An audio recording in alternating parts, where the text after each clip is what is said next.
Leave கெட்டு போயிடும். வியாழக்கிழமை லீவு கெட்டு போயிட்டு சனிக்கிழமை தான் வரும். வியாழக்கிழமை சாயந்தரம் என்ன செய்யறதுக்கு லீவு கொடுத்துடணும். அந்த அம்மா லீவு கெட்டு போயிடும். லீவு கெட்டு போனவன என்னடான்னு பார்த்தா எங்க போகுதுன்னு ஒரு நாள் போறாரு, ஜியாரத்துக்கு போறாரு, தர்கா பைத்தியம் அவரு. இதை வச்சு அவரை தெரிஞ்சு வந்தாரு. நம்ம திருப்பி கிடையாதுங்க பிராடுங்கன்னு சொன்னா நம்பாம இருந்தாரு. அவர் அங்க போறாரு. அவர் வீட்டுல வேலை பார்க்கிற பொண்ணு அங்க தலை வச்சு போட்டு ஆடிக்கிட்டு இருக்குது. வியாழக்கிழமை ராத்திரி, வெள்ளிக்கிழமை ராத்திரி தான் நம்ம கணக்குப்படி. வியாழக்கிழமை சாயந்தரம், வெள்ளிக்கிழமை ராத்திரி. வெள்ளிக்கிழமை இரவு போன தலை விரிச்சு செய்யுது. நம்ம வீட்டு வேலைக்கார பொண்ணு மாதிரி இருக்குதே, இது ஏன் இங்க போட்டு ஆடுது அப்படின்னு டவுட்டோட வந்துட்டார். வந்து நம்மள்ட்ட சொன்னாரு, எங்க வீட்டு வேலைக்கார பொண்ணுக்கு பைத்தியம் பிடிச்சிருக்கு போல இருக்குது அப்படின்னு என்கிட்ட சொன்னாரு. நீங்க ஒன்னும் விசாரிக்காதீங்க, நாளைக்கு நார்மலா இருக்கான்னு பாருங்க. நார்மலா இருக்கு, அடுத்த நார்மலா இருக்குது. கரெக்டா அடுத்த வாரம் அதே மாதிரி கேக்குது. அடுத்த வாரம் இவர் போறாரு. போனா என்ன ஆகுது, கரெக்டா வியாழக்கிழமை ஆடிட்டு இருக்குது. சரி இதை விடக்கூடாதுன்னு சொல்லிட்டு அதுக்கு அடுத்த நாள் வந்த உடனே அந்த பொண்ணை கூப்பிட விட்டு நானும் இருந்து அவர் இருந்து கேட்கிறோம், நீ எங்க போன, லீவ் எடுத்துட்டு வர வாரம் எதுக்கு போற, அது அங்க போன எங்க பொண்ணு மழுப்புது. கடைசியில கேட்டா 100 ரூபாய் தருவாங்க. எதுக்கு, தர்காவுல இந்த பேய் மாதிரி ஆடுறதுக்கு 100 ரூபாய் கொடுப்பாங்களாம். எதுக்கு, அப்புறம் நிறைய ஆட்களை இழுக்கலாம், ஆட்களை இழுக்கிறதுக்காக வேண்டி பேயெல்லாம் ஒரு குணமாக்குவார் சாவுல பாசாங்கிறதுக்காக வேண்டி சாப்பாடு என்ன பண்றாங்க, 100 ரூபாயை கொடுத்து அன்னைக்கு நைட்டு சாப்பாடையும் கொடுத்து தலை விரிச்சு போட்டு ஆடுற வேலை மட்டும்தான். நீங்க ஒரு வாரத்துக்கு 100 ரூபாய் தர்றீங்க, ஒரு ராத்திரிக்கு 100 ரூபாய் கிடைக்குதுல, அதுக்கு தங்க போறேன் அப்படின்னு சொல்றான். அப்ப இந்த பேய் ஆடுறதுல பாதி பேர் என்ன, நம்மளை பிடிக்கிறதுக்காக செட்டப் செய்யப்பட்டவர்கள், பாதி பேர் அதை பார்த்துட்டு ஏமாந்து போய் நிற்கக்கூடியவர்கள். அதெல்லாம் இந்த பேய் பிசாசுங்கிறதுலாம் ஒண்ணும் கிடையாது, பைத்தியம் இருக்குங்கிறது விளங்கனே. இதை வெள்ளி மேலையில சொன்னார்களா, இதை சொல்லல. அப்ப ஊரை சுத்தி எவ்வளவுக்கு அவ்வளவு வேண்டியதில்லை. முஸ்லிம் என்ற பெயரை தாங்கி கொண்டு பள்ளிவாசலுக்கு வராம சீட்டாட்டத்திலையும் கிளப்புலையும் தண்ணி அடித்துக் கொண்டும் அந்த மாதிரி இருக்கக்கூடியவர்கள் கணிசமாக இந்த ஊர்ல இருக்காங்களா இல்லையா, டோட்டல் சமுதாயத்தில் இருக்கிறாங்களா இல்லையா, அதை பத்தி அஜித்குமார் பேசுறாங்களா. பள்ளிவாசலை நிர்வகிக்கிறவர்கள் தகுதிகள் நல்லா சொல்றானே, அந்த தகுதி இல்லாதவர்கள் பல ஊர்கள்ல பள்ளிவாசல் நிர்வாகிகளை வர்றாங்களே, அந்த தகுதி இருக்கணும், தகுதியற்றவர்களை தேர்ந்தெடுக்காதீங்க என்று மக்களுக்கு சொன்னாரா, அதெல்லாம் சொல்ல மாட்டார். என்ன சொல்வார் தெரியுமா, மெம்பர்ல போய் ஏறினா ஒரே அவுளியா புராணம் தான். என்ன அவுளியா போய் சொன்னாங்களா இல்லையா, கண்ணாடியை விட்டு எரிஞ்சது, வெத்திலையை துப்பி பிள்ளையை கொடுத்தது, கேள்விப்பட்டிருக்கிற வெத்திலையை துப்பி, நாங்களும் சும்மா போய் கேட்டு வந்த கதைகளாம். அப்ப இதை சொல்றீங்களப்பா, இதுதான் மார்க்கம், இதுதான் பயானா. குர்ஆன்ல உள்ள செய்திகளை சொல்லுங்க, ரசூலுல்லாஹ் சொன்ன செய்தியை சொல்லுங்க.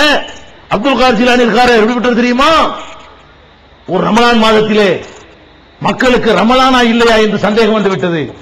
அஜர்த்து ஒரு பயான் தான் இதெல்லாம், வெள்ளி மேடை இதெல்லாம். இது பெருநாளா ரமலானான்னு சந்தேகம் வந்துருச்சான். சந்தேகம் வந்த உடனே என்ன பண்றாங்களா, சரி காலையில் பார்ப்போம், ஊர் மக்கள் முடிவு பண்றாங்களாம். அப்துல் காதர் ஜிலானி அப்பதான் கை குழந்தையா இருக்காராம்.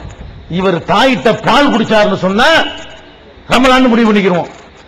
பால் குடிக்க மறுத்தாரு, ரமலான் பால் குடிச்சாருன்னு சொன்னா பெருநாள் முடிவு பண்ணிக்கிறோம். பால் குடிக்க மாட்டேன் வைங்க, இன்னும் ரமலான் இருக்குது அப்படின்னு மக்கள் எல்லாம் தீர்மானிச்சு இந்த காலையில சுபு தொழுது நினைச்சாங்களாம், குழந்தைய கொண்டு அம்மாட்ட கொடுத்தாங்களாம். பெருநாள் கண்டுபிடிக்கிற முறை, பெருநாள கண்டுபிடிக்கிற முறை என்ன, இந்த குழந்தைய கொண்டு அம்மாட்ட கொண்டு கொடுத்தாங்களாம். அம்மாட்ட பால் குடிச்சிருச்சான், பால் குடிச்சிட்டு வந்துட்டாங்களாம்.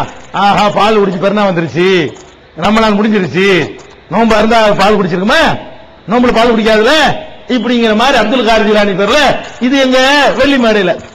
குழந்தைக்கு நோம்பு கடமையா, இப்படி குழந்தைய வச்சுதான் இப்படி முடிவு செய்ததா மார்க்கத்தில் இருக்குதா, ரசூலுல்லாஹ்வுடைய பேரப்பிள்ளை ஹசன் ஹுசைன் இருந்தாங்களே, அதை வச்சு ரசூலுல்லாஹ் மக்களுக்கு இப்படி சொன்னாங்களா. அப்ப இதெல்லாம் வந்து என்ன செய்யறது, பேரப்பிள்ளை ஒருத்தர் அவுலியா ஆயிட்டாரு, மகான் ஆயிட்டாரு. தாய் வயிற்றுல இருக்கும்போது நினைஞ்சாரு, அப்படியே திருட வந்தானா, தாய் வயிற்றிலிருந்து குத்து விட்டானா திருடனுக்கு, தாய் கற்பறையில இருந்துகிட்ட அப்படி பல்டி அடிச்சுட்டாங்க. இந்த மாதிரியான கட்டுக்கதையில புகுத்தி வந்த விளைவு என்ன, பள்ளிவாசலுக்கு பேர் மொய்தீன் பள்ளி.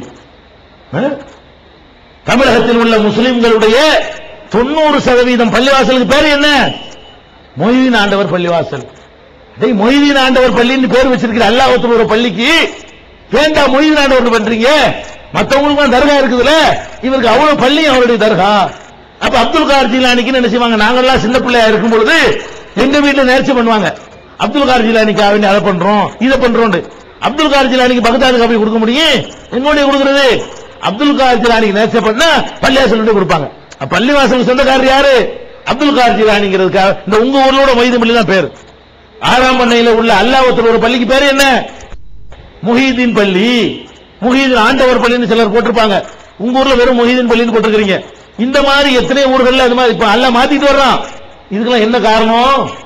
என்னைக்கே மூத்தா போன ஒரு மனுஷன் பேர்ல என்ன செய்றீங்க? பள்ளி வாசல் உண்டாக்குறீங்க. ஏன் காரணம்? அவர் அல்லாஹ்வுடைய மகனாக நீங்கள் சித்தரித்தீர்கள் உலமாக்கள். இந்த பாவத்தில் யார் பங்கு? யாரா இருந்தா மேடையில இந்த காரியம் நடந்து கொண்டிருக்கக்கூடிய நேரத்தில் நாங்கள மேடை கையில வச்சிருந்தோம். உன்னுடைய உலமாக்கள் கையில் தான் மேடை இருந்தது, சும்மாங்கிற மேடை. இதை கண்டிச்சியா? ரசூலுல்லாஹ் மேராஜுக்கு போனாங்களாம். மேராஜுக்கு போகும்போது அல்லாஹ்ட்ட பேசினாங்களாம். பேசும்போது அல்லாஹ் சொன்னானா, மெதுவா பேசு. யார் சொன்னா? அல்லாஹ்ட்ட ரசூலுல்லாஹ் பேசுறாங்க மேராஜில போய். அப்ப அல்லாஹ் என்ன பண்ணானா, முகமது மெதுவா பேசு, முஹீதீன் தூங்கி கொண்டிருக்கிறார். தொட்டில்ல முஹீதீன் தூங்கி கொண்டிருக்கிறார், நீ சத்தமா பேசி எழுப்பி விட்டுறாங்க. அப்படின்னா என்ன அர்த்தம்? ரசூலுல்லாஹ்வுக்கு முந்தைய தொட்டில்ல அவர் இருந்தாருன்னா என்ன அர்த்தம்? அல்லாஹ்வுடைய பிள்ளைங்கறாங்க. பாயிண்ட் விளங்குதா? அப்துல் காதர் ஜிலானி யாரா? அல்லாஹ்வுக்கு பக்கத்துல தொட்டில்ல படுத்துக்கிறா. அவர் அல்லாஹ்வுடைய புள்ளை. நீ தூதர். புள்ளை தான் எனக்கு முக்கியம், தூதர் முக்கியம் கிடையாது. சத்தம் போடாத, தூக்கத்தை கிளப்பி விட்டுறாத அப்படின்னு சொன்னதாக வெள்ளி மேடைகள் நீங்க சொன்னது இல்லையா? அது இந்த கதையை உண்டாக்குனது இல்லையா? அதே அப்துல் காதர் ஜிலானி அவர் வாழ்ந்த காலத்துல என்ன வச்சான்? ஒரு பையன் இறந்து போயிட்டானா, அம்மாக்காரங்க முறையிட்டாங்களா, அவளியாவே என் புள்ள மூத்தா போயிட்டான், நீங்க தான் காப்பாத்தணும். எப்ப மூத்தா போனா? இப்பதான் மூத்தா போனா ராத்திரி. இப்படி ஏன் எடுத்து பார்த்தாராம். அவர் மலக்குள் மூத்த என்ன செய்யறாராம்? உயிரெல்லாம் அள்ளி போட்டு கூடையில் அள்ளி போட்டு போயிட்டு இருக்கிறாராம். கூடையில ஒரு கூடையில உயிர்கள் எல்லாம் அள்ளி போட்டு யார் போயிட்டு இருக்கிறா? மலக்கு போயிட்டு இருக்கிறாரு. இப்படி எட்டி பார்த்தாராம். மலக்குள் மௌத், மரியாதையா அந்த அப்துல் காதர் உசுரை விட்டுட்டு போ அப்படின்னாராம். பேர் அப்துல் காதர் இல்ல, ஒரு பேரு அப்துல் காதர் உசுரை விட்டுட்டு போ. அவர் என்ன பண்ணாராம்? அதெல்லாம் முடியாது, அல்லாஹ் சொன்னபடி நான் எடுத்துட்டு போறேன்டாராம். உறுதியா இல்லையா இப்ப அப்படின்னாராம். முடியாதுன்னாராம் அவரு.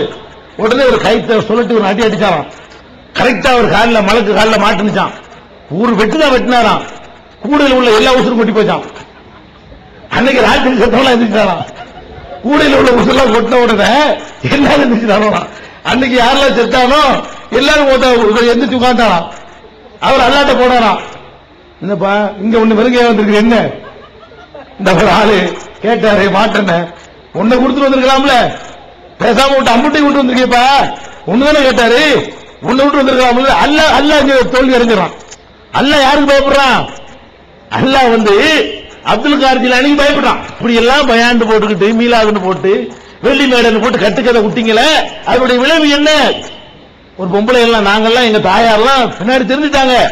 எங்க தாயாரெல்லாம் நாங்கெல்லாம் சிறுவர்களா இருக்கிற நேரத்தில் உட்கார்ந்தாலும் எந்திரிச்சாலும் அல்லாஹ் ரசூல் மொய்தீனே, அல்லாஹ் ரசூல் மொய்தீனே, கீழே விழுந்தா யா மொய்தீனேம்பாங்க. எங்க அம்மா நாங்க கீழே விழுந்தாலும் அவங்க கீழே விழுந்தாலும் என்ன சொல்லுவாங்க?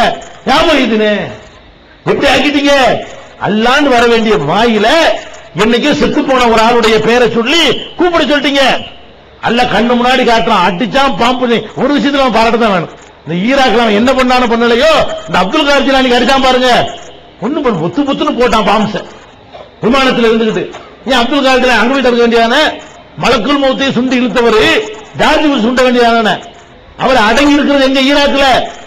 எந்த அப்துல் காதர் ஜிலானி முஹீதீன் ஆண்டவர்னு சொல்றீங்களோ அந்த ஆண்டவர் குடியிருக்கிற இடம் எது?